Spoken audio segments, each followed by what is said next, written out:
What if stablecoins are not just a payments innovation, but the first mass market step towards something economists like Hayek argued for decades ago: competitive currencies? And what if the current fight between President Trump and the Federal Reserve is not a headline-driven personality clash, but the start of a deeper shift away from Woodrow Wilson and FDR architecture that defined the last century?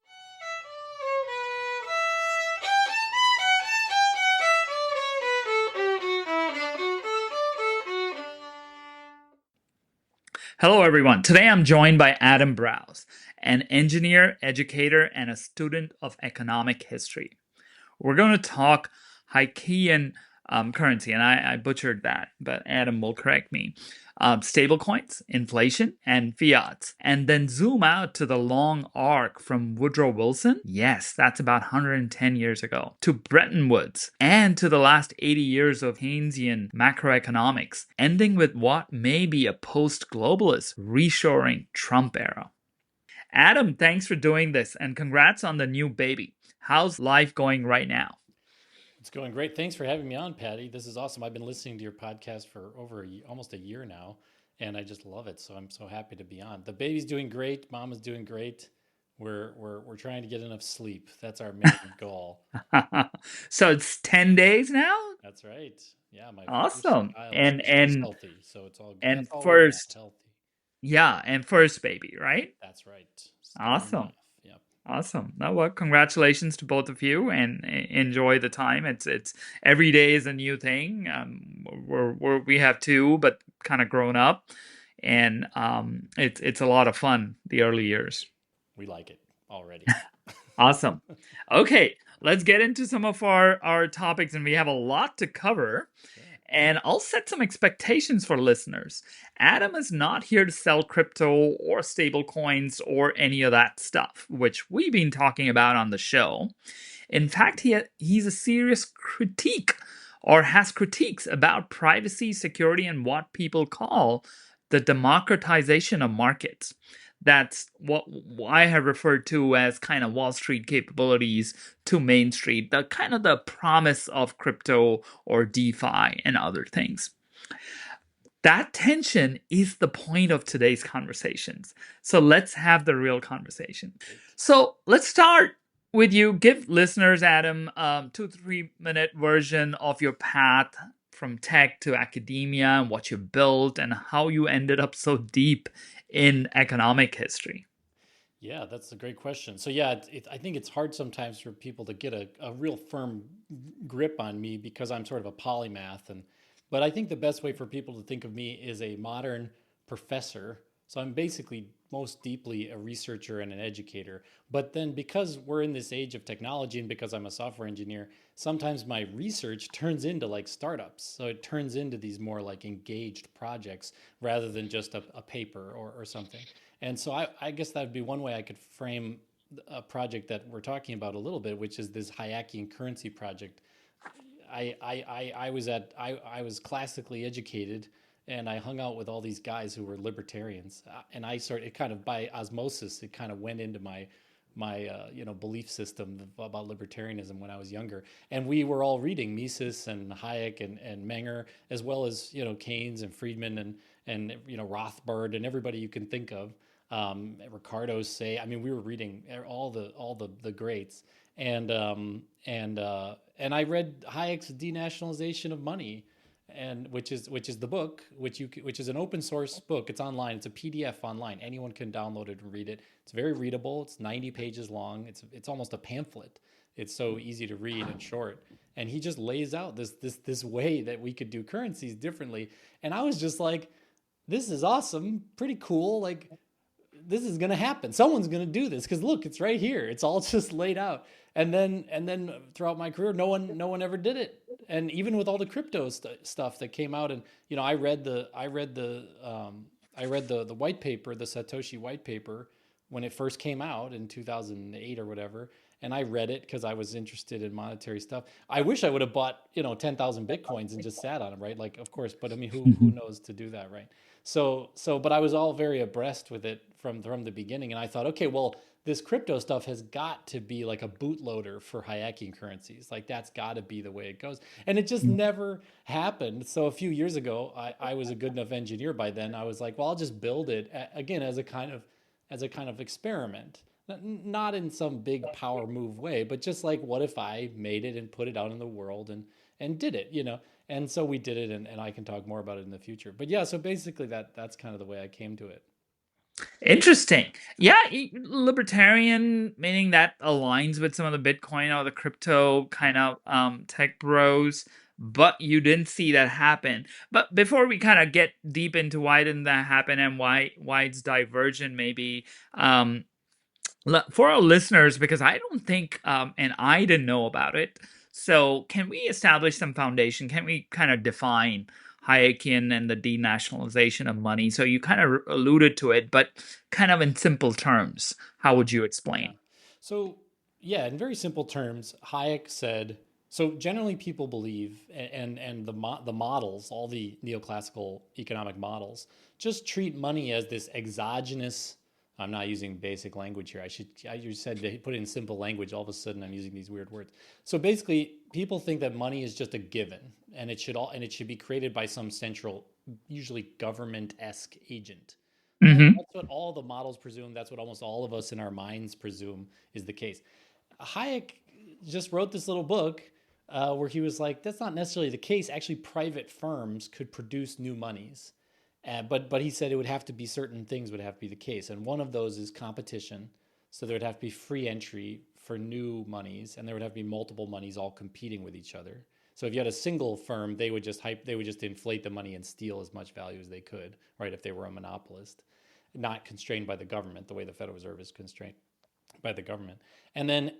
So competition, and then there also he would say that in order to compete, they would compete on stability because that's really the only thing that you could compete on that he saw. So they would all compete to try to be as stable as possible, and stable for him meant having no deflation and no inflation, so being neutral in terms of aggregate costs, or I should say aggregate prices. So that was his kind of framework. And he said this is totally doable. And he drew on. I know you said we're going to go back to Woodrow Wilson, but actually I need to go before that to the free banking era.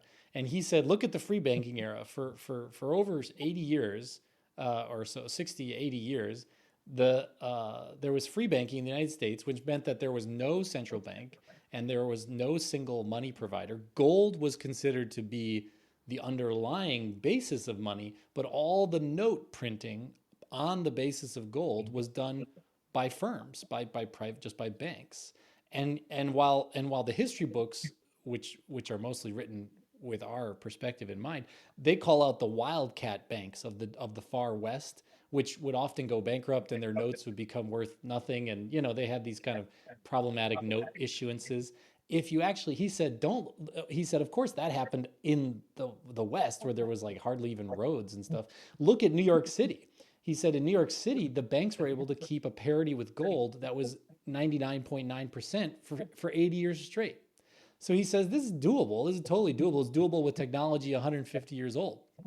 So what can we do today if we wanted to be an inflation-proof currency? We absolutely could create that. And I think I've not proven, but I've demonstrated through my project that this actually is doable. That a private firm, even a small one like mine, which only had $100,000 in deposits at its peak a year and a half ago or 2 years ago, we were able to maintain a parity with the CPI, which means it was an inflation-proof currency.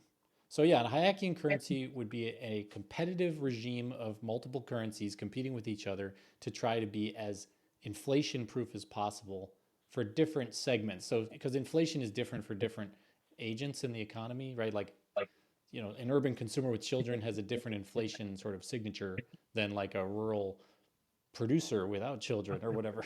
So there'd be different currencies for kind of different segments of the market, and then within those there'd be competition over those. But yeah, so that's kind of Hayek's proposal. Interesting. So, almost in some sense, we have currencies across sovereigns or across nations, but this is kind of the same concept within a nation and private entities. And you're a scholar of history too, not just technology and academia. So, you talked about these banks who were kind of printing notes prior to Woodrow Wilson. So, paint a little bit of when. So, that was kind of pre World War One. I'm thinking the free banking society in the U.S. Yeah, free banking in the U.S. Was from when Jackson just killed the bust, the Bank of the United States. I think that was 1820 something. Okay. I could look up the actual dates. 1837 to 1864. So then Wow. they say 1864, but really 1864 is just when they made us a federal bank again in order to print greenbacks to pay Civil War soldiers. So it wasn't really like an actual central bank the way we think of it today, where it was dominating all currency and all unit of account is this one money. It was just like the federal government was like, oh my God, we need to pay these soldiers. We don't have the ready money on hand because we're fighting this terrible war. We need to just make a bank and have that bank print bills of credit and then pay. So it was, so I don't even think of 64 as the end of it. I think really the end of it was the reestablishment of the Federal Reserve in the 30s, really. I mean, that's the real. Gotcha. That was FDR. So briefly, and we're going to talk about this a little later in the show, but briefly, so that was then, and then Woodrow Wilson obviously did a little bit, and that was just post-war. 1913, sorry. Yeah, Yeah. 1913, they created the Federal Reserve System. That really is when we started to see the emergence of what is we consider now the modern monetary system, or the Ma- beginnings of it, because it didn't really change into that until after the Great Depression and the adoption of sort of Keynesian theory. yeah. But at least was a centralized, system rather than letting each bank kind of go its own way with its own notes. Gotcha. You know? And that's kind of lived its time, and we're going to talk about or argue about how Trump might be kind of looking at it differently, but that later. But when did he propose, or when did he write his paper? So that book was in the 1971. Okay. So he was a 70s, yeah, really at his peak Okay. in the 70s. And he didn't develop the idea much. That's kind of an interesting thing, too. He was working on this giant tome called, I think, Law and Liberty or something. It was a three-part giant tome, which nobody reads because it's just like impenetrably boring. But because he's an Austrian guy, he can just create these amazingly boring things that are brilliant and genius, but also just too long for anyone to read. But then he just wrote this. I think my understanding of it is that he was giving a talk, and then someone raised their hand and was like, monies can't be created by firms, so this and this question. And then he was like, of course money can be created by firms. And they were like, what? And he was like, what? Like everyone like, and so he then pulled aside from his big project and he dashed off this thing so that no one would sort of scoop his idea that he sort of announced publicly by accident in this lecture. And then he just went back to his tome that he was working on. So he didn't really develop the idea. He just kind of threw it out there and then moved on. Interesting. So 70s, and it's interesting what was happening. I think that Nixon Yep. whatever Closed the the gold dollar, window. Closed the yeah, gold the window. goal that was around the same Yeah. time, I Yeah. think. Right Yeah. around the same time. Yep. Okay, so there might be something connected to that. I'm just kind of trying tying the historical dots. And then Satoshi and Bitcoin's kind of more early 2000. I forget the 2008, exact I think. eight. Okay. Right after So, the financial crisis. I mean, yeah. So these things oh, kind of all rhyme together, right? They all kind of, they do. They yeah. do. Yeah. That's very interesting. And the crypto thing happened after that, and now we're in 2025, and Yeah. it's a little bit resurgence in some ways, and we'll talk about Post that. Trump. But going back to Hayek, meaning what do you think he was reacting to? Was that kind of more inflation, or just the state monopoly over money, or political cycles like the Nixon, the dollarization, or not pegging to gold, or what or maybe it's not evident. What do you think he was reacting to?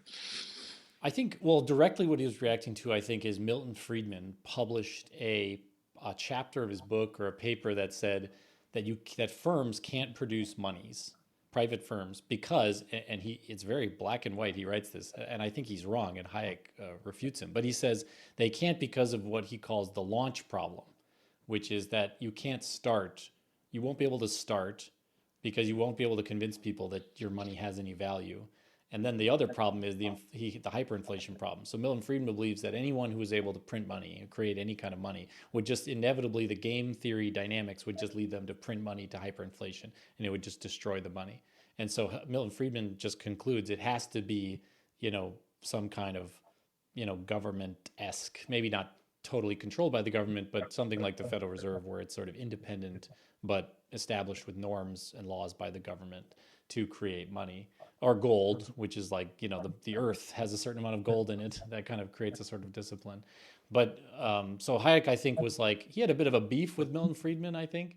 Kind of Mm. he wanted the sort of crown of libertarianism to be on his head, I think, instead of Milton Friedman's.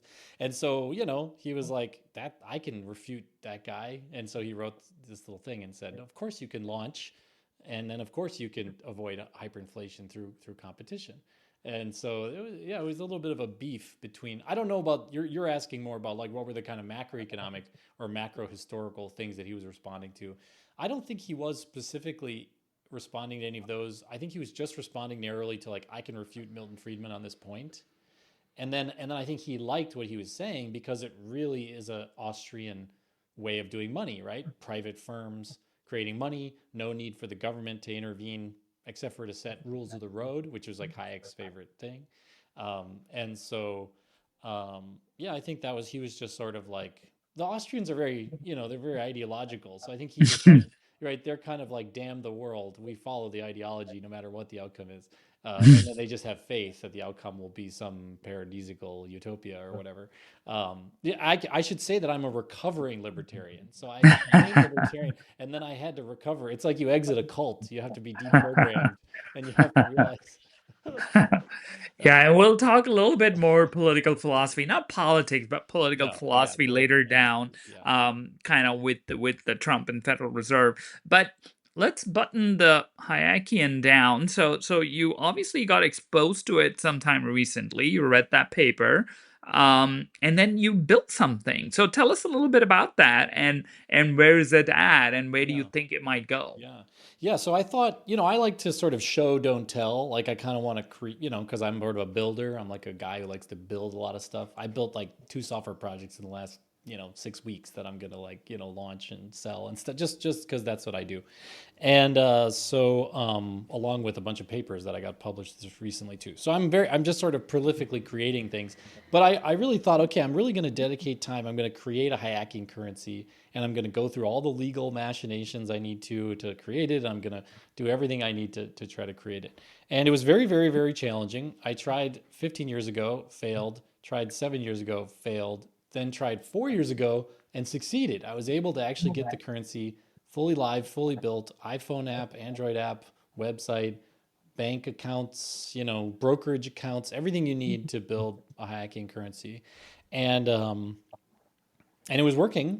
And I got, basically like 100 and some people that were kind of like people I knew or people that found it or were excited about this. I got everybody to put in some money, like as a sort of just as a sort of alpha run, and it was working. The currency was rising with the CPI, and our assets that were so Hayek says you should have to hold assets 100% asset reserve to then counteract the cost of inflation, right? So you have to have the assets that will go up higher than inflation will over the long run in order to keep that inflation peg. That was all working.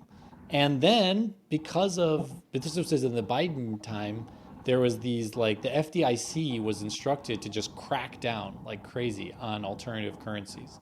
And so basically some memo went out to my partner bank and they said, if you have any alternative currencies, you have to go through this total, ringer of a regulatory, disclosures. And they just said, this isn't worth it. They called me and said, you're debanked. Like you're gone. You have Uh to wipe oh. all the money out. And so we got debanked, which is, I think of it as a badge of honor because it meant we're so far in the future that these these banks can't even take us. And so then we debanked. I returned, I wrote a script that sent all the money back to everybody, and then we just went into sort of a holding mode now. And now the website's there, paywithnumi.com. You can look at it. You can sign up for our newsletter, which if anything happens, then I'll send out an email to people saying, hey, we're relaunching or we're changing or whatever's going to happen. But right now, it's just sitting there as a kind of holding mode until until the future arrives, basically. Like until people realize we don't have to have inflation, we can eliminate inflation if we just use Hayekian currencies. And I'm also interested, I think, also in international conversations. I think there are countries, maybe like Estonia or Singapore or maybe Brazil or Argentina.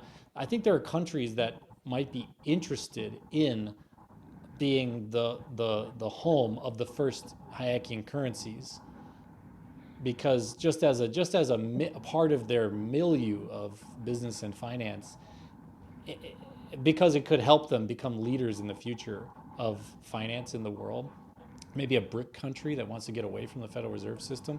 Maybe they want Hayekian currencies as part of their milieu. Anyways, so I'm just open to conversations about whether it's going to launch internationally, whether Americans are open to trying something that would actually help people more than stablecoins. We can get into my kind of critiques of stablecoins, but stablecoins don't protect you from inflation, and so what are they really doing? They're just sort of a payment rail. We already have payment rails that are fine. The Federal Reserve could improve our payment rails. There's no reason to have it be this private thing that is sort of dubious, and there's also security problems with it. But Hayekian currencies are a private payment rail as well. They're a private payment system, but they're also a private unit of account and a private medium of exchange and really just a full private currency. Yeah. No, that's interesting. And get that website out one more time, Adam. So pay with Numi. How do you spell? Numi, yeah, Numey, Nummy. So pay with Numey. It's like new money, Numey, yeah. MEY. Okay, and it's .com. Paywithnumi.com. Okay, so folks, check it out. It's kind of on a holding pattern now, but you brought up stablecoin, so let's just go there. So I don't think the Genius Act, which was passed this year, and we've covered that a little bit on the show, kind of talks about this notion of an algorithmic stablecoins. It's pegged 1-to-1, so it's just a, like you said, a payment rail or a tokenized version of the US dollars issued by the central bank, so to speak. And whoever mints a stablecoin has to have a corresponding US dollar, not just any asset, but a corresponding US dollar kind of in a reserve, I think in a trust account or something like that. Right. But when stablecoins initially came out, like a few years ago, I think there was an algorithmic stablecoin that was kind of frowned upon by regulators and stuff Yeah, they because weren't very it's successful. exactly. Yeah. So, but what you're talking about, Hayekian currencies, they are in some sense an algorithm because that's kind of what's underlying kind of how you did it No, with no, CPF. no, not algorithm. No, it's not an algorithm. I should be clear. It's not an algorithm. It's actually like a stable coin in that you hold assets, but you don't just hold dollars, or I think in some cases you can hold treasuries under the Genius Act too. Instead, you hold, we would hold, well, for Numi, we decided, I had like an economist, friend who's like kind of we've been talking for years about this, and he decided that the best, and he modeled it all out. He made this whole sophisticated model of it, but he decided that 50% T-bills, 50% S&P 500 is what we held.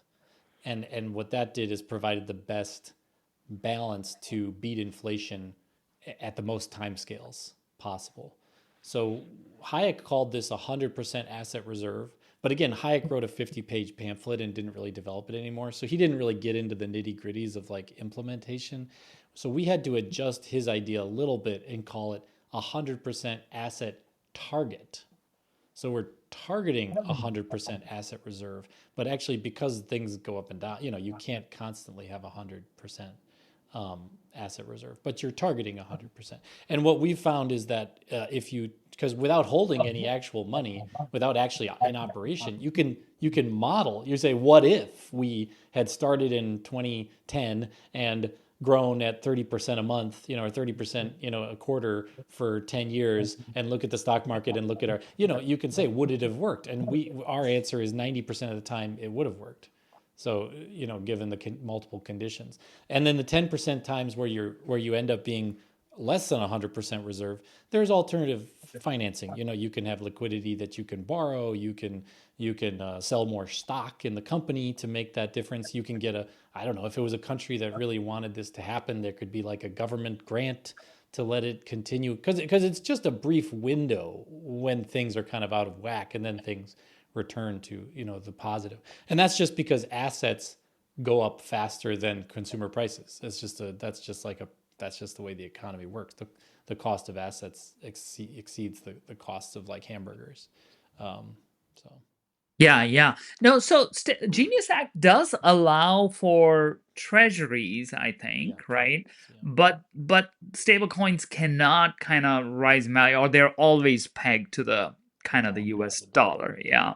So in some sense, you have a little bit of leeway. You can hold assets, but the appreciation is where Yeah, you're caught. yeah, And I think there are some reward thing. I don't know whether you've looked at that, Adam. yeah. So because they can, you like, if you're a non-bank stablecoin issuer, I think the Genius Act talks about, and this is not legal advice, so you should check the Oh specifics. no, yeah, I've But read about this. yeah, but you can offer rewards.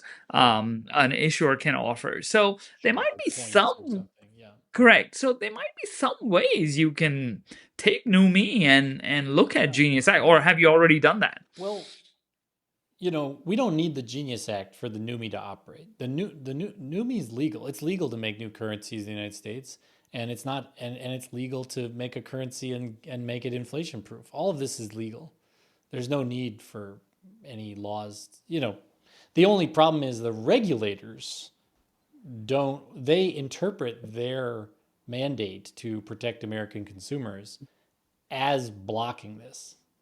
So the regulators of, like, for example, FDIC, they're like, well, we can't insure a bank account that is related to this weird new thing because it's weird and new.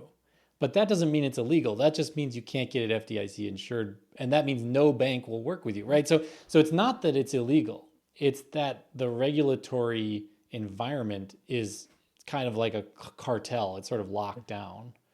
So this is why I think, Estonia, if anyone in Estonia is listening, I think it would be better to go to a country that was actually interested in becoming a leader in finance and money and tech, and then say, hey, guess what? You have the opportunity to do like a regulatory advantage, because the United States is so tied up in knots, it can't actually do much innovation right now, in my opinion. And so, someone, or maybe like in Argentina, they have like a libertarian president right now. Why not allow Hayekian currencies to launch in Argentina? I will personally help them do that if they want. I don't even have to own anything. I just want this to happen in the world. So I mean, although Yeah, I yeah, probably no, want I you to hear have you. some skin in the game. Yeah, But yeah, no, but I but hear I you. think that's Yeah. probably the most likely case is, either a bank really goes to the mat for something like Numi. So a bank, like a really, really wealthy people come together and say, Hayekian currencies is a good investment. Let's really back it. And then they go to some really innovative bank like a Mercury, or like there's a couple kind of neo banks and innovative banks, and they say, hey, no, we're really backstopping this. Like if anything goes wrong, we've got it, but we really want to take this risk. Then I think it could all happen in the United States without any reference to the Genius Act, without any of that. But yeah, so yeah, that's Yeah. how I see it regulatorily. Yeah. And we passed an audit by the IRS. We were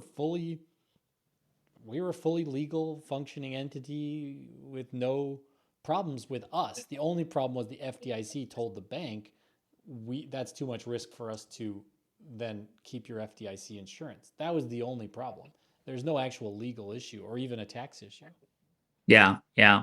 No, interesting. And let me kind of challenge one aspect of Hayekian, kind of the philosophy about it being Sure, please. inflation protected and stuff. So if you kind of look at the asset class pyramid, right? So you have real world assets like real estate and other things like gold and commodities and others. Then you have currency at the base, so to speak, which is kind of government issued, or there is kind of a rate between governments or between countries.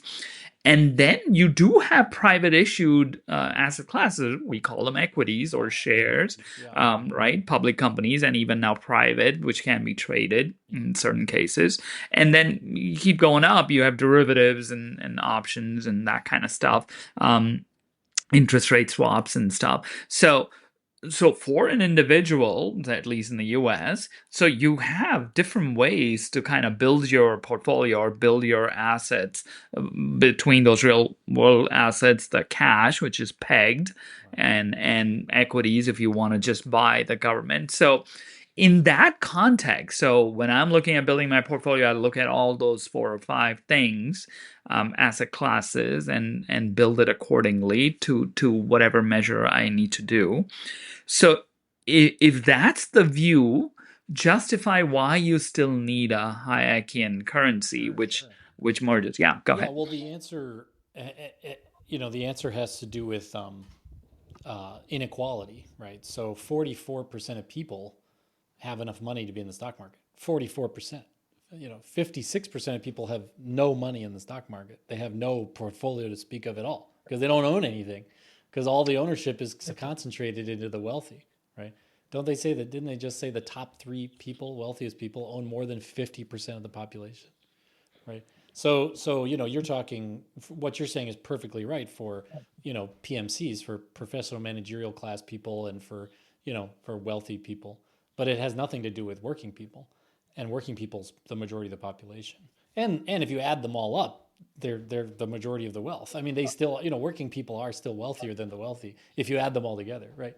Um, and so this currency is not meant. I mean, it's not.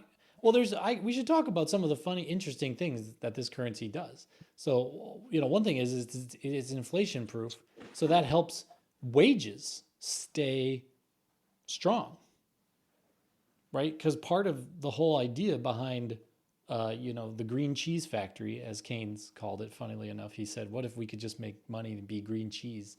Then we could make a green cheese factory and print as much of it as we want. Well, he got his wish. It's the Federal Reserve. The Federal Reserve is the green cheese factory. And so if you have money that's green cheese, part of it is Keynes's goal was to print so much of it and give it to suppliers, banks, and then loan to suppliers, that actually the wages would constantly be going down of the working class.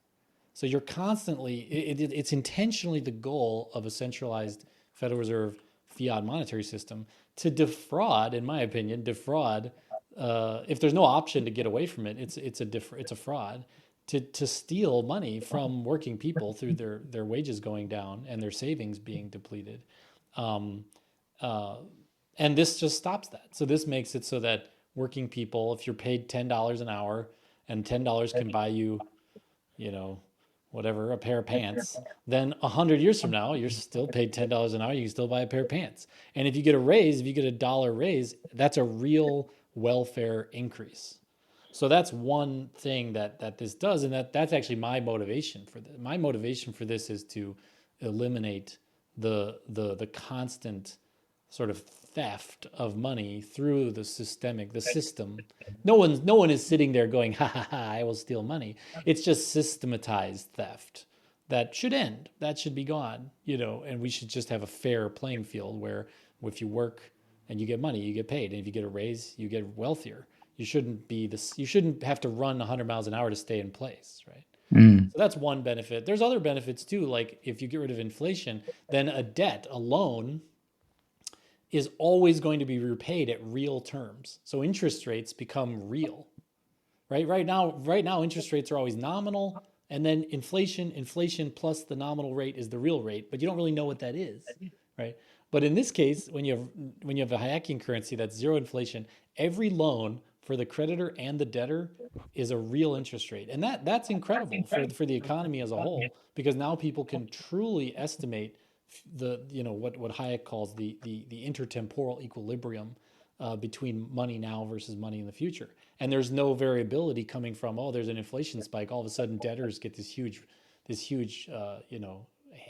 bailout essentially from a big inflation spike, and creditors are completely screwed by inflation, right? And vice versa. If there's ever any deflation, which is very rare, but that screws debtors and helps creditors. Like, let's just get rid of that. Let's just have money be stable, truly stable, not just stable tied to the US dollar, which is a sinking ship, but hyper stable, or whatever you want to call it, zero inflation. Or market driven, yeah, or market Well, and based, that's I and that's guess. the other thing. Interest rates are not just real; they're set by the market. So today, Yeah. interest rates are set by the Federal Reserve, which is basically a politburo. I mean, no one, for some reason, people don't seem to recognize this. Like, if people don't like communism, they don't like socialism.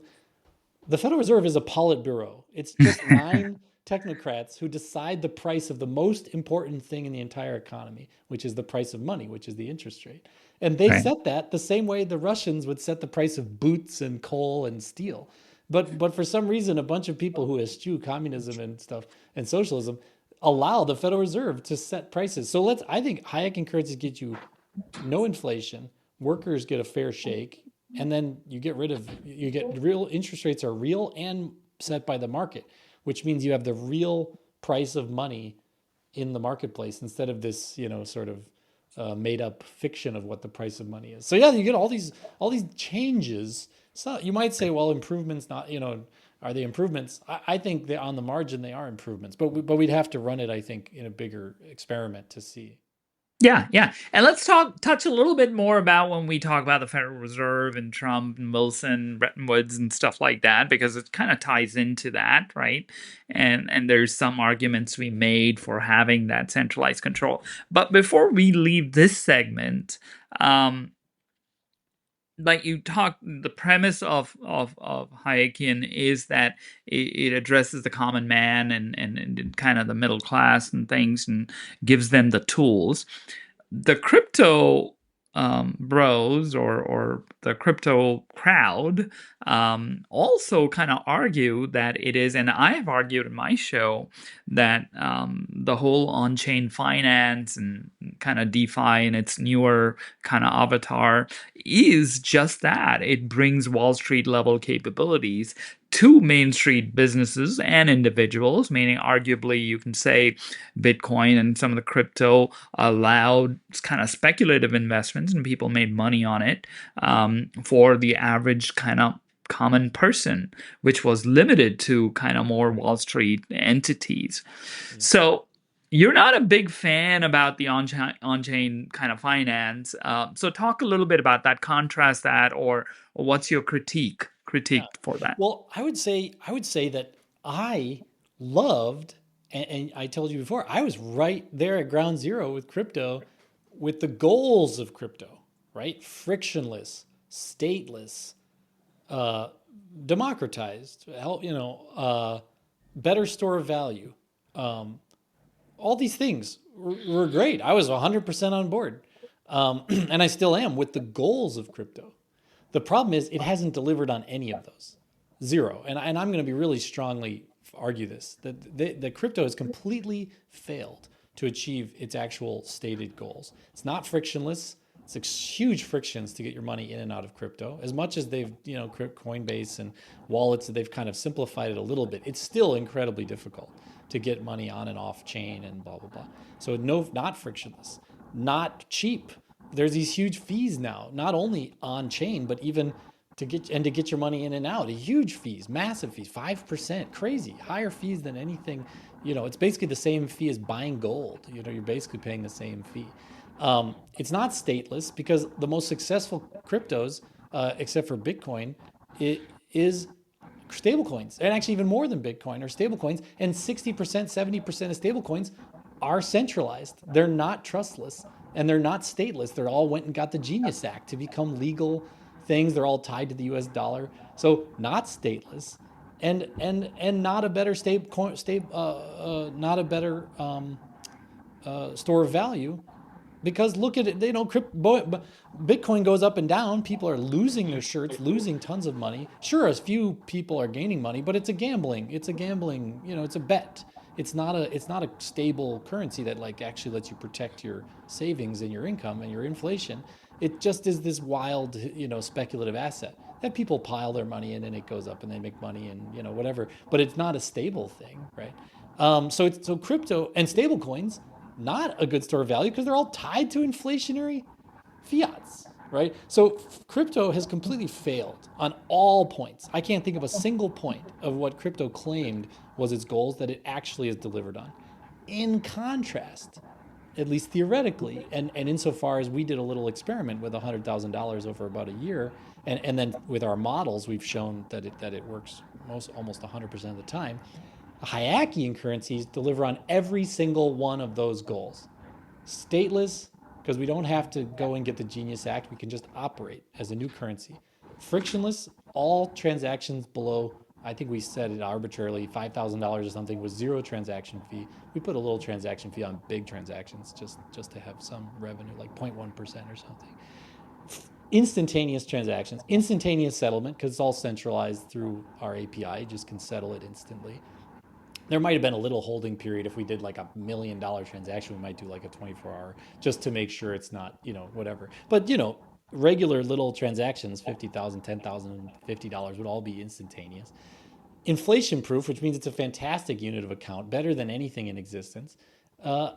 It's hitting all the points. It's hitting all the things that crypto said it would try to do that failed at. Hayekian currencies, at least in theory, can actually achieve. So I guess I answered your question by saying I'm entirely in favor of the goals of crypto, but completely against the implementations that have ended up happening.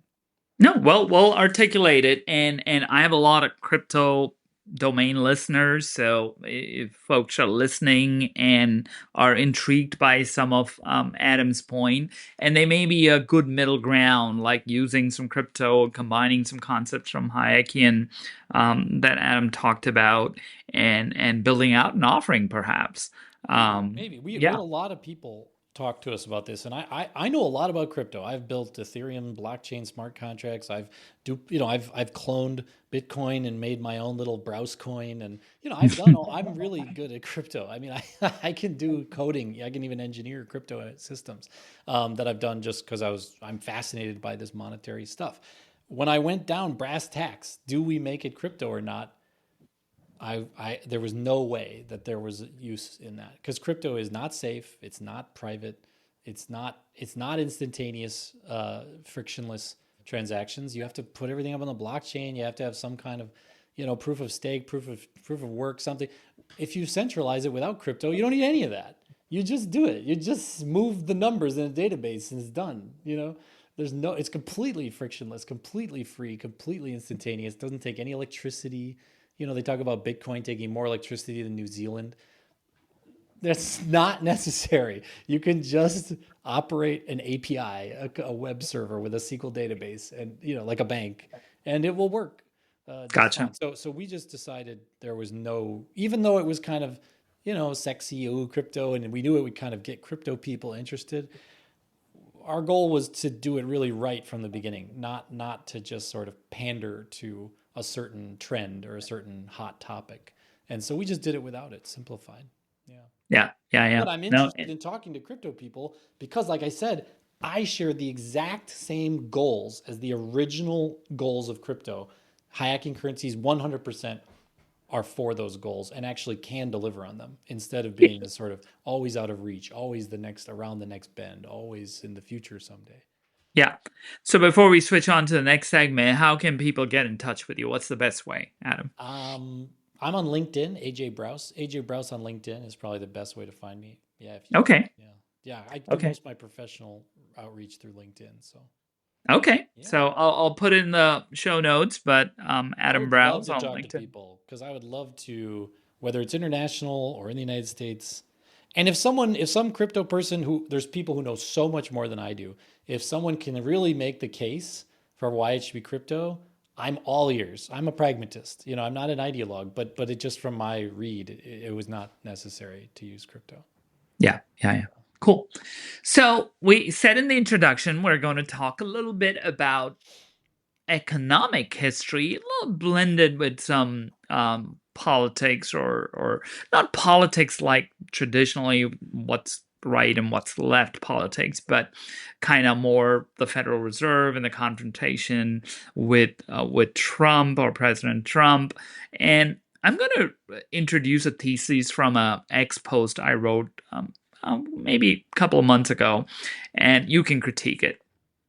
So I say Trump's confrontation with the Fed needs historical context. So, and this confrontation, I'm referring that he was trying to fire a Federal Reserve kind of board member, and she challenged it. I think it's still pending in the Supreme Court. I feel, or I believe, but Federal Reserve is supposedly independent, and that was kind of the context that Trump doesn't. It's a private entity; it's not under the executive branch, so to speak. So this my post is in that context. So confrontation with the Fed needs historical context. His tariffs, nationalism kind of policy towards nationalism, and skepticism towards institutions like the Fed and even Wall Street stands in contrast to the architecture laid down by Woodrow Wilson in 1913. And Adam and I talked about this earlier, that the whole Federal Reserve System was created by or started around Woodrow Wilson and later solidified by FDR after the New Deal and after the Great Depression. And we'll talk a little bit of the historical context because I don't think our audience is that well informed in some of this. So Adam may have to create some foundation before we start opining. So my argument in that post is this creation of this permanent fiscal and monetary institutions to fund the larger state, manage crises, and shape industrial policies.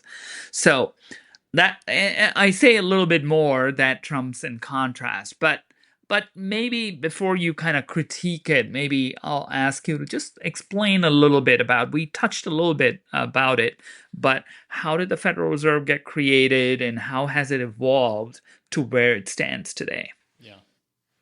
Yeah, I mean, just very briefly, there was the Bank of the United States, which was created by Alexander Hamilton to kind of tie the states together by pulling all their debt into this federal bank, and that sort of kept the union together. It was a very brilliant way to sort of keep the young union together through a sort of financial machination. Brilliant move.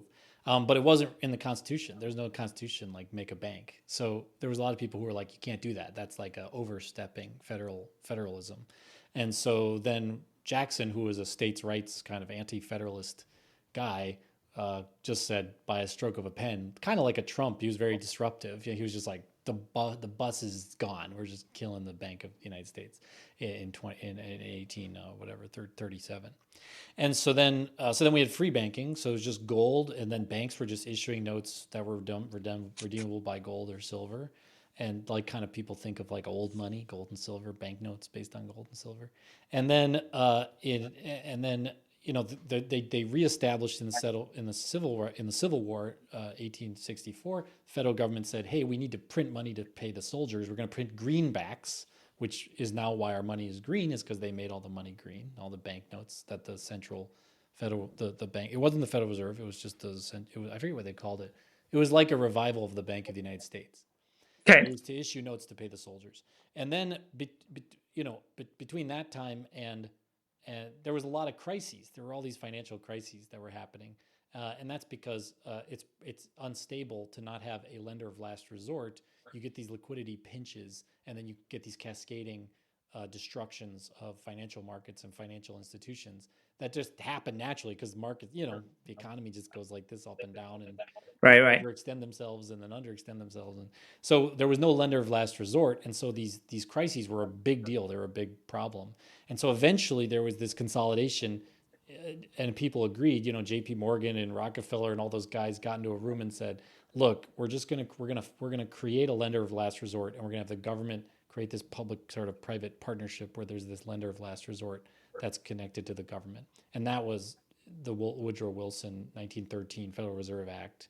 So the main goal there was just a lender of last resort for crises. It wasn't all the things that now it's become. So then later, and then then there was the Great Depression, and actually people were still gold bugs back then. I mean, the guys in charge of the Federal Reserve were still addicted to the gold standard. They were like, we got to get back on the gold standard. We got to like get on the gold standard. So they were like reducing money supply and tightening every lever they could to get the dollar back in parity with gold, which just drove the Great Depression even worse because now we know, that was a dumb thing to do. Keynes explained why you actually want money to be produced and growing at pace with the economy. So as the economy grows, you want actually the quantity of money to grow as well.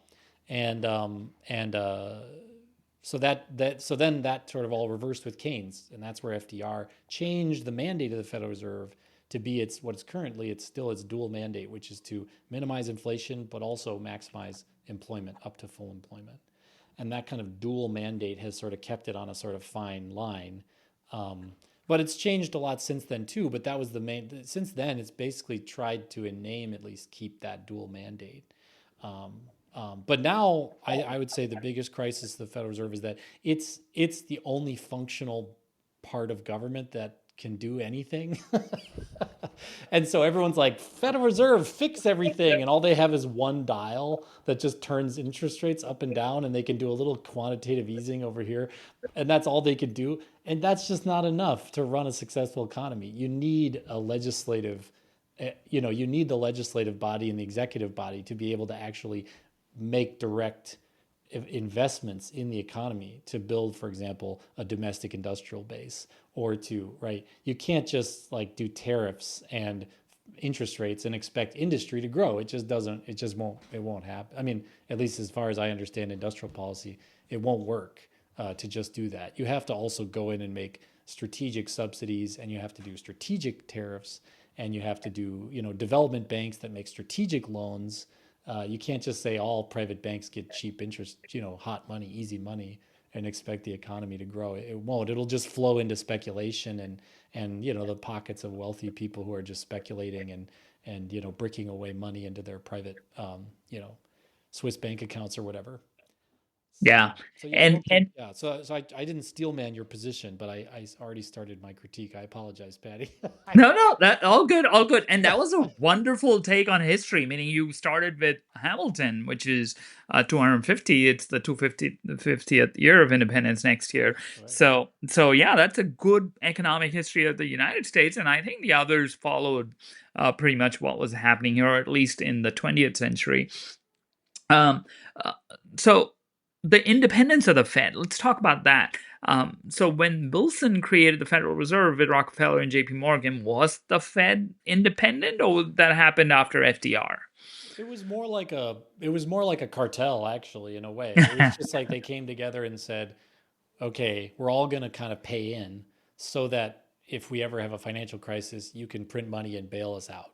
And so it wasn't, yeah, it was just a sort of high finance insurance bank. Okay, Yeah. so interesting. So they wanted their own thing and to protect their stuff, and Wilson played along.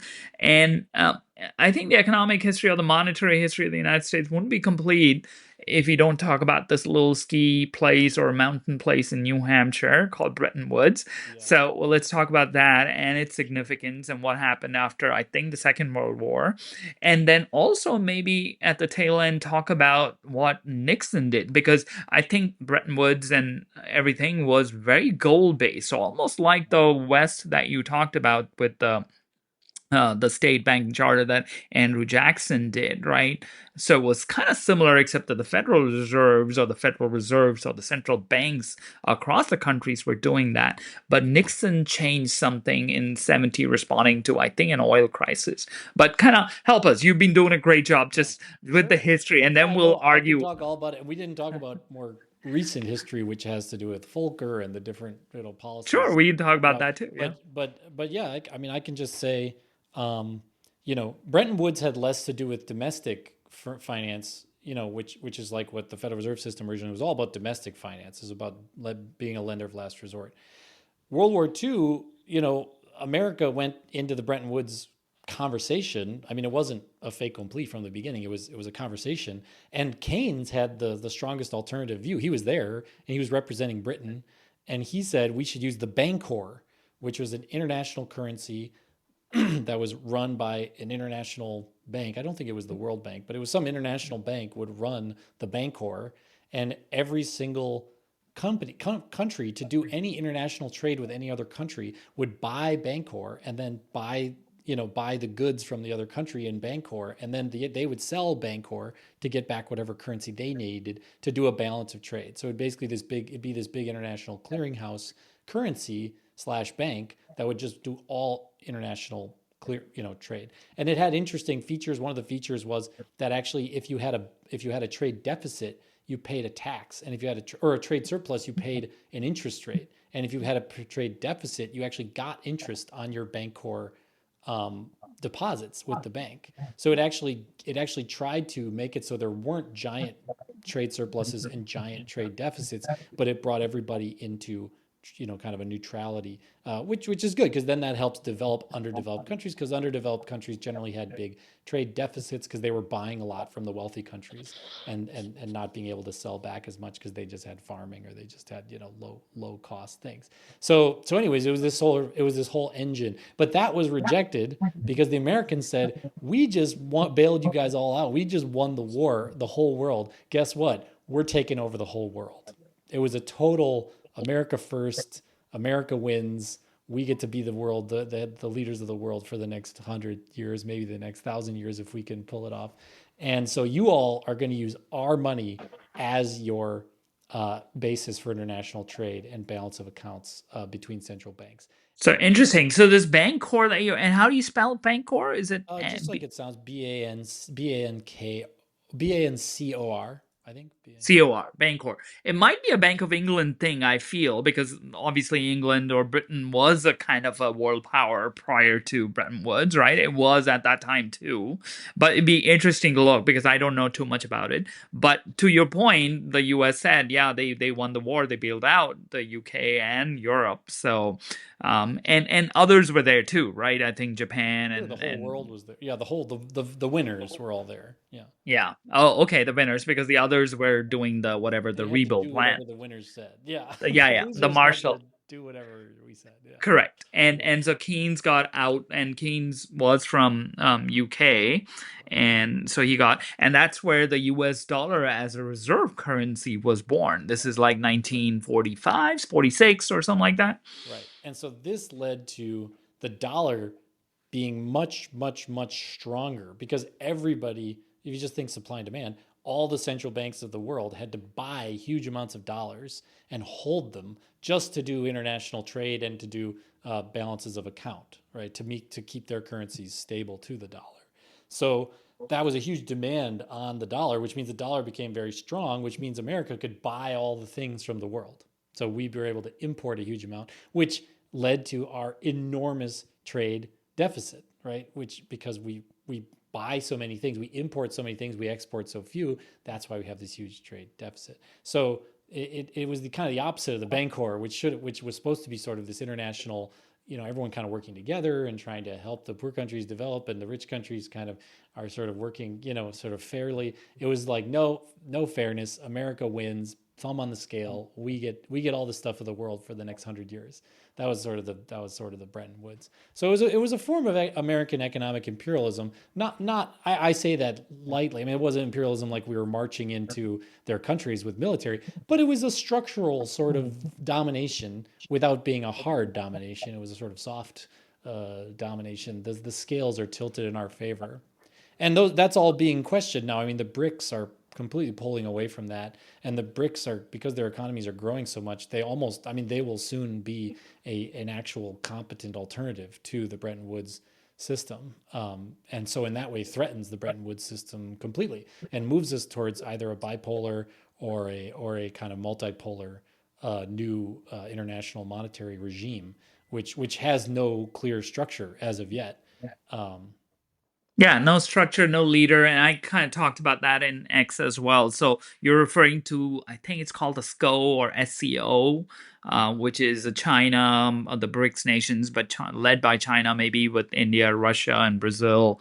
And I think South Africa is the other party in that, but maybe some others are joining. So it's an alternate to the system that was created by Bretton Woods and evolved over time. But as Adam said, there's not like a defined structure and not clear leader as well. They have to kind of figure out how that works. Yeah. And stable coins, in a way, have moved in like Ripple. I mean, so let's just be clear. The majority of stablecoin transactions are just used to speculate on speculative crypto assets. That's the vast majority of transactions. Okay, so let's be clear. There are some very small, like if you do the pie chart, there's a little corner of the pie chart that is international transactions like Ripple or some transactions that are done through maybe Tether or through other, UDC that are sort of international transactions, or maybe they're used by people where there's hyperinflation, like in Argentina and stuff. But just remember that actually stablecoins are mostly just facilitating speculation right now. Who knows? Maybe in the future it'll be more. But so you could do international transactions with the stable coins. They're a payment rail, and they can be done in the whole world because they're just in the internet. So True. yeah, yeah, I wouldn't recommend doing that because there's been huge breaches. Bit, bit. I just did a whole presentation on this. Um, Bybit Okay. lost 1.5 billion dollars to Wow. North Korean hackers last year in 2020. This year, Okay. and that's 1.5 billion dollars. Has any bank that you can think of ever lost 1.5 billion dollars in a theft? I can't. I think Wow. it's just staggering. It's completely unimaginable, and it's stable. It's a stable coin exchange.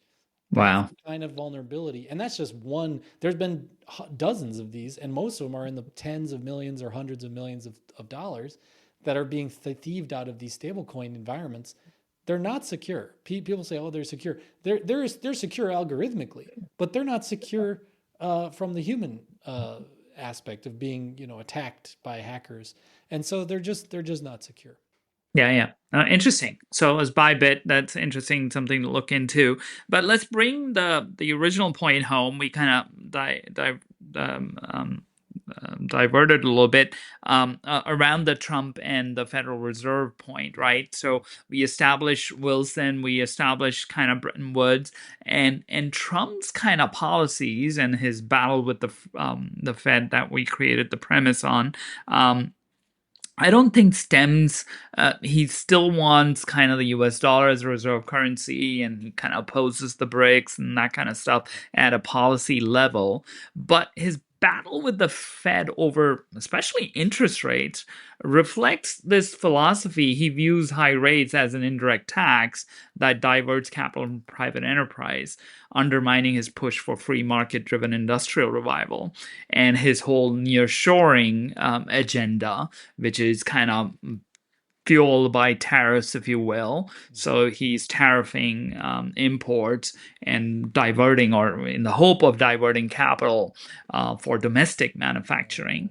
So his fundamentally, I argue in my post, and you can steam man this and then critique it, Sure. is that it's counter to the Wilsonian and later FDR It approach, is. which was creating international institutions, which was creating trade. It kind of fundamentally, philosophically believed that U.S. growth was with trade and with international institutions, and the financial architecture needs to support that. So now you have banks like J.P. Morgan and all, they have a lot of structured finance things. If the dollar goes out, because we buy products from outside, and then they offer products for those dollars to kind of come in, and so on and so forth. So it's fundamentally how the economy works, right? And Wall Street works. Wall Street doesn't want too much manufacturing domestically. It wants kind of a global kind of manufacturing. But Trump's policy, because he sees the wealth of the United States and the dominance and the hegemony of the United States is preserved only if there is still manufacturing and still competitiveness of U.S. production, not just the service economy like Wall Street. And he sees China as one of the biggest threat because there's a lot of manufacturing there, but so are others. So Yeah, I can so steel kind man this. I can say steel again. man. I can steel Oh, man this. sure, So, sure, so go there's go. this great Twitter account that has a picture that just looks like Donald Trump, but without the comb over and without the makeup and without, he just Mm-hmm. looks like a normal himself with like liver spots and like his hair like and he just looks like a normal man. And then the tweets that the thing posts are like presidential, and they're like actually presidential tweets. They're like what Donald Trump would post if he was like a sane, non-grifting, like actual person who like actually thought thoughtfully and like did things right, so you're sort of, I can sort of, you're sort of proposing that Donald Trump's policies are like that president's policies, like as if he's thoughtfully trying to improve America and like that. But and I think every grift has to have a sort of core lie or core truth that then the whole BS ball is sort of adhered to. And so there is this sort of thing where it's like, hey, America first, we should do tariffs, we should do domestic, industrial development, we should do, we should really, make it so that, the Bretton Woods Agreement is working for us, and we should establish American industrial, not just leadership, but dominance. And, China's a risk in that case, and it should spur us on to develop more, factories and whatever, and energy and all these things. The problem is that's not what he's trying to do. That's not at all what he's trying to do. He's just doing a grift. He's just trying to steal and make as much money as he can for himself and his buddies as possible.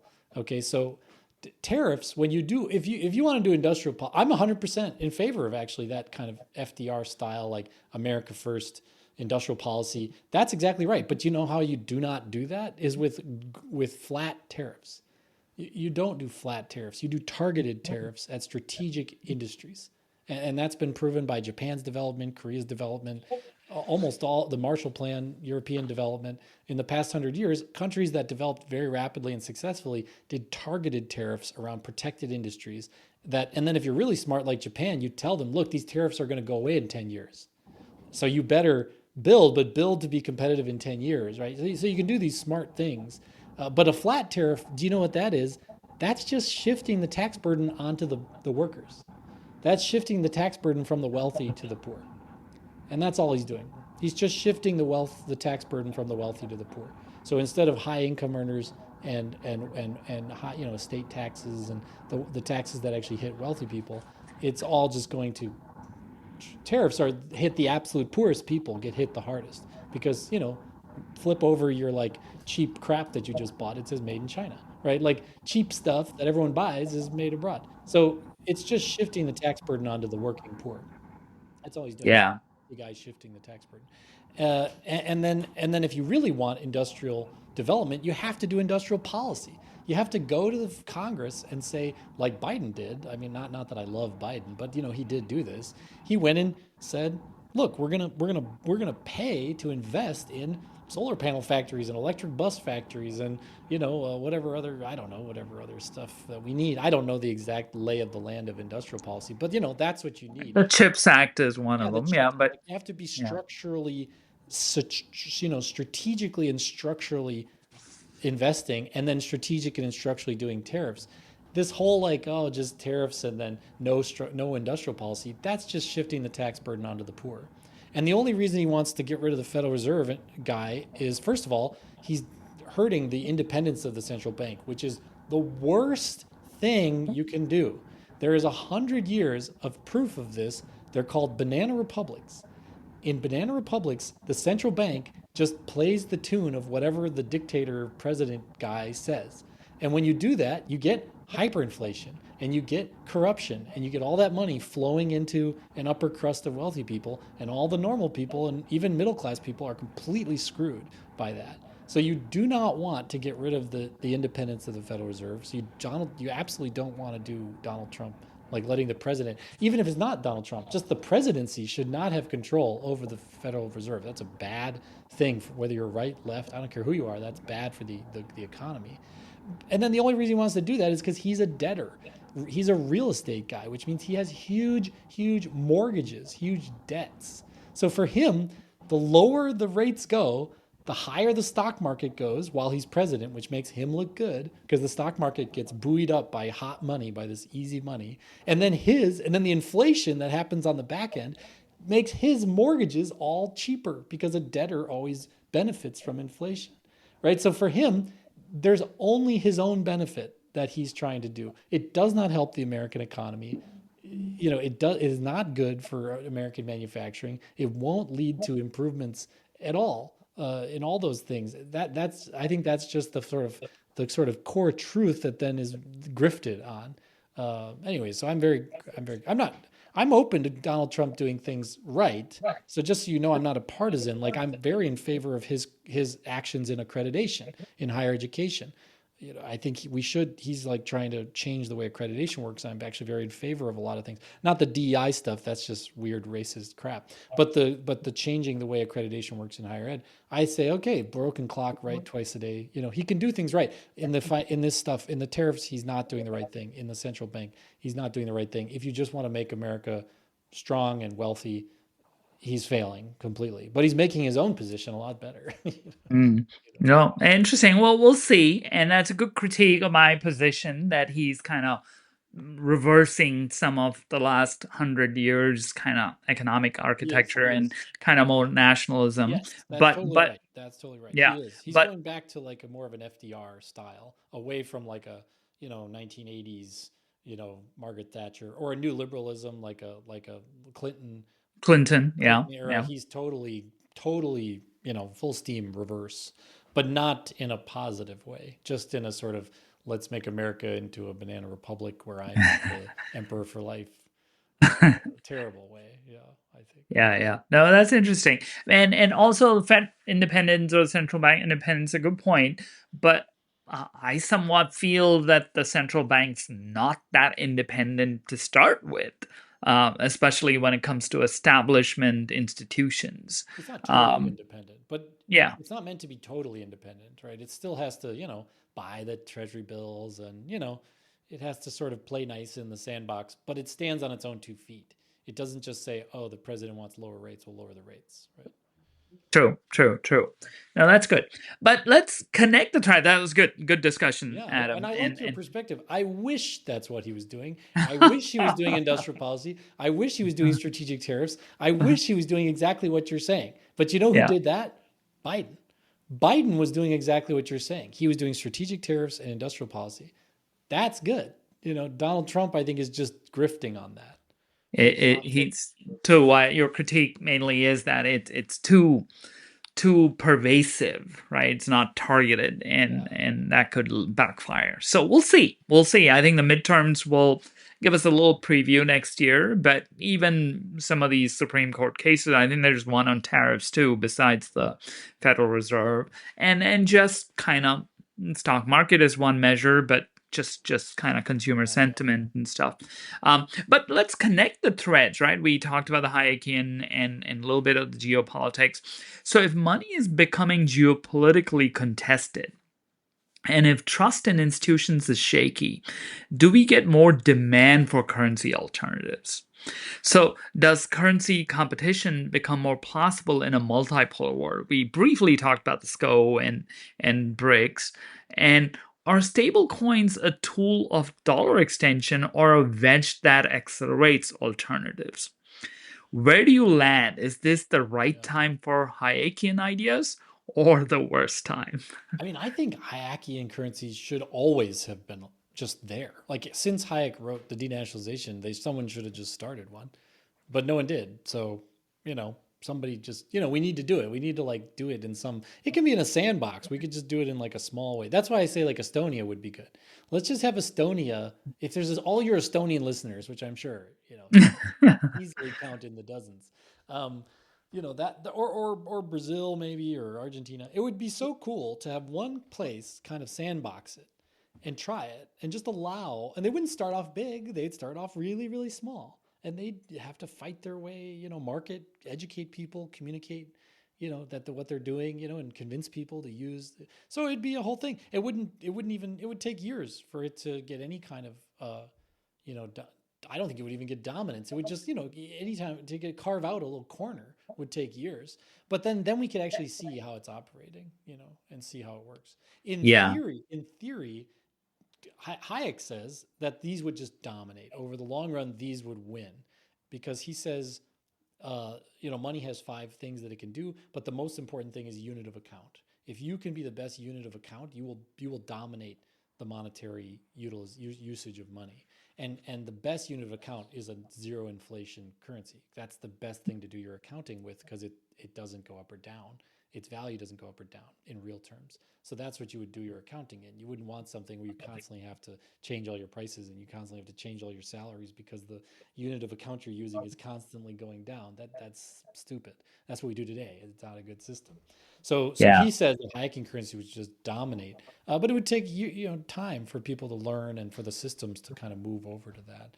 So Yeah. I don't think I think what drives payments innovation, the desire for payments innovation in the United States is that America deliberately, unfortunately, is about what, like 20, 15 years behind the eight ball. Like Europe, if you go to Europe, the payment systems are way more advanced than the United States. Instant clearing, everything super, super fast, amazing payment systems because they invest in their payment systems. The Federal Reserve hasn't made an improvement to the Fed wire in like 30 years. It literally uses Cobalt and like these bizarre because I've built like systems that go connect to the ACH and connect into the Fed system. It's insanely old fashioned. It's like I'm coding for a nuclear submarine or something. Like it's this weird old thing. And that's just because the Federal Reserve doesn't take its money and invest in that. Which, by the way, this is the proposal I would make. So my proposal is I don't like cryptocurrencies because they're not safe, they're not secure, they're not private. I like the Fed wire system just fine, except for it needs some updates. The Federal Reserve is the most profitable business on the planet in both net and gross terms. Hmm. Okay. So I forget which year, but it was 2020 or 2020. It wasn't around COVID. It was like 20, before COVID, it was like 2018, 2017. They made $74 billion in revenue and it only cost $4 billion to run the Federal Reserve. So they had $70 billion in profit, which is more profit than any company ever, and it by both gross and net. Okay. Just keep 2 or 3 billion of that and upgrade the whole payment system. Just keep it and pay. You make the payment system better. Why are they handing all that profit over to the federal government, which then it just goes into the black hole of federal budgets? Use it as the Federal Reserve to improve the payment system. So we have instantaneous clearing, so that we have these futuristic things that Europe already has.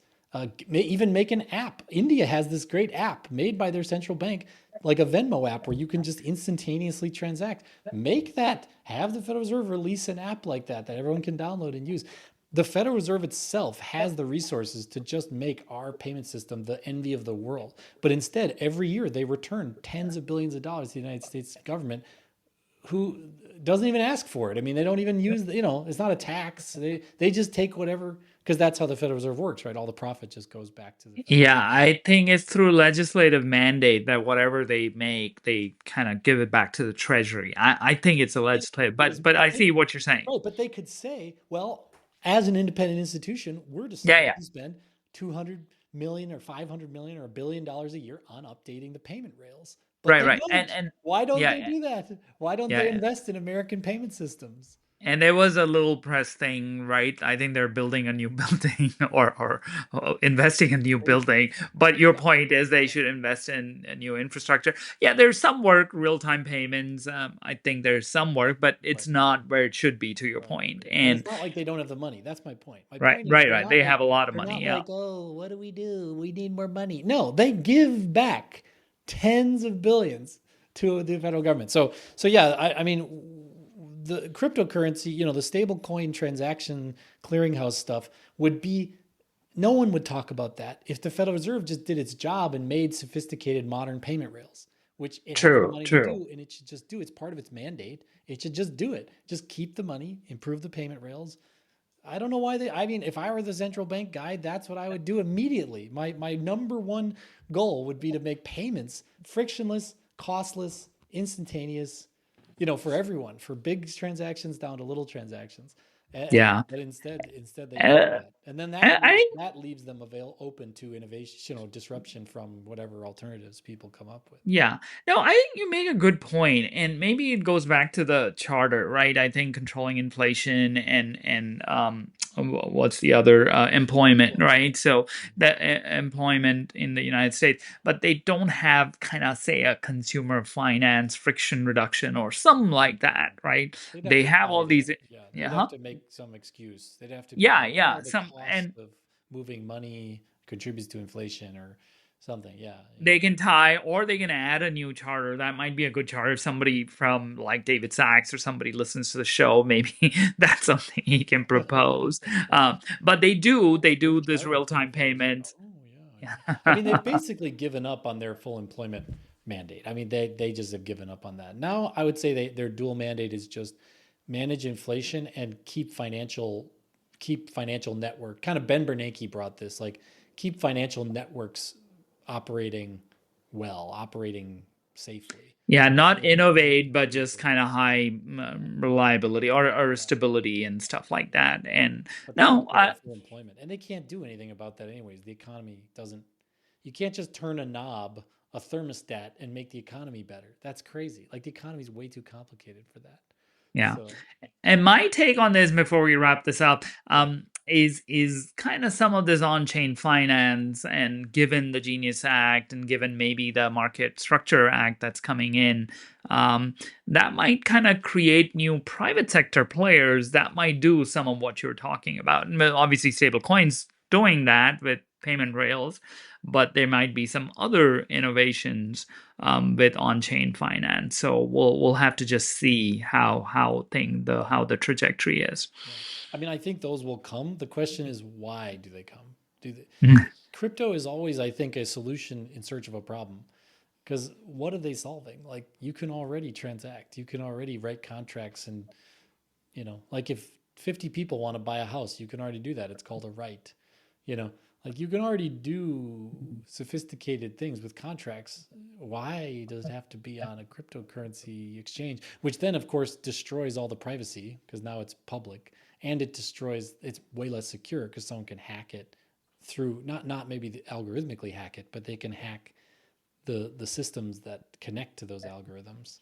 And actually with quantum computing, maybe they will be able to hack like in 10 years, or maybe the first people to get quantum computers, like a few people will have quantum computers and they might be able to just crash all the crypto networks. So I I don't know why we do this. Like I don't know why we're doing it. Again, it's like the promises of crypto have never been realized. They don't look like they'll ever be realized. Why do we keep going down this route? Why don't we go down a road that actually theoretically promises and potentially, at least in my little tiny experiment, has worked to deliver these Yeah, that's benefits? that's Yeah. that's another show. Let's Kind of let's the whole Well, we'll see. We'll see. tokenization. Certainly the hype is there and the money's there, and so it'll keep moving.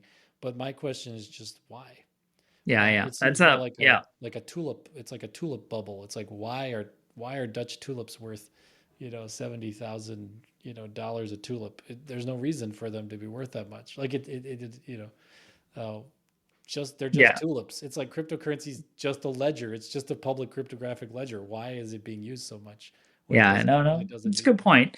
And there's a lot of talk about tokenization and how that can improve not just settlement and clearing, that's kind of an efficiency play, but how tokenization can affect financing with collateral management and that kind of stuff. So people are coming up with some ideas, but Right. as I said, that's just another show Yeah, as to yeah, yeah. how on-chain finance. Yeah, But on-chain Adam, finance. this was excellent. Hayekian currency as a lens, stable coins as a real world stress test, and the long arc from Wilson and FDR through Bretton Woods into today's Fed politics and geopolitical rewiring under Trump. So we talked about where people should find you, LinkedIn, and you teach at Dominican University, Yep. which is in San Rafael. It's a great school for folks to check out, and Adam's program. You want to talk a little bit about that, or where people can find out about Well, the program? yeah, I teach people how to code at Dominican University. You could, if you search Dominican University of California. If you want to read I have a couple books.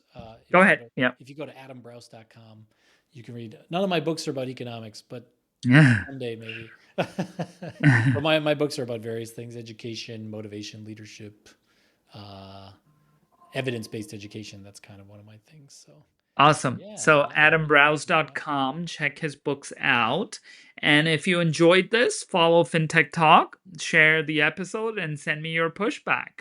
because we talk politics, or a little bit of politics, and mainly history, actually, but a little bit of politics and policy. We'll see you next time. Thank you, Adam. Thank you so much, Patty. Take care.